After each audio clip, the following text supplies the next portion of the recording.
14-годишна тинејџерка ја нема, се трага по нејза од понеделникот исчезна. Каков е ставот на Мегеш и односно што превзема Мегеш?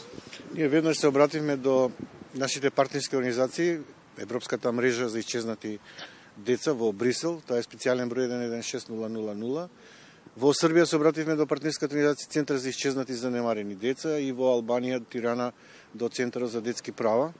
И оттаму ги мобилизира институциите за да се раздвижат нештата, за да се евентуално пронајде девојчето. Она што го сторивме исто така, ги информиравме Министерството за внатрешни работи за превземените наши активности и очекуваме оттаму да не информираат што тие исто така превземаат.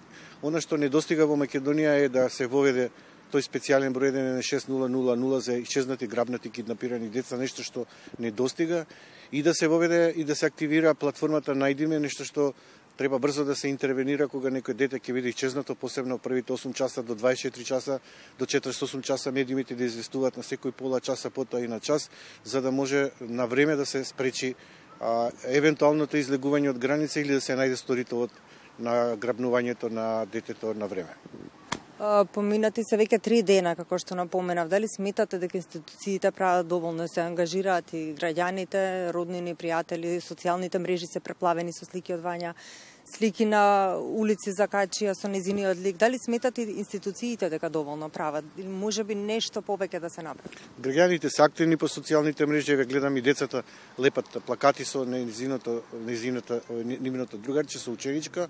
Она што мислам дека недостига е брза интервенција секако на полицијата, затоа што во спрега со операторите за да го детектираат и лоцираат на местото каде што детето евентуално било киднапирано, грабнато, исчезнато и да се најде сторителот. На тој начин ќе му се попречи можноста да повторно да ја напушти границата, да биде во Македонија, за да може граѓаните се активни по социјалните мрежи, но повторно ќе кажам, клучот е кај Министерството за внатрешни работи и мислам дека тие се тие кои треба да оперативно технички да делуваат брзо и навремено.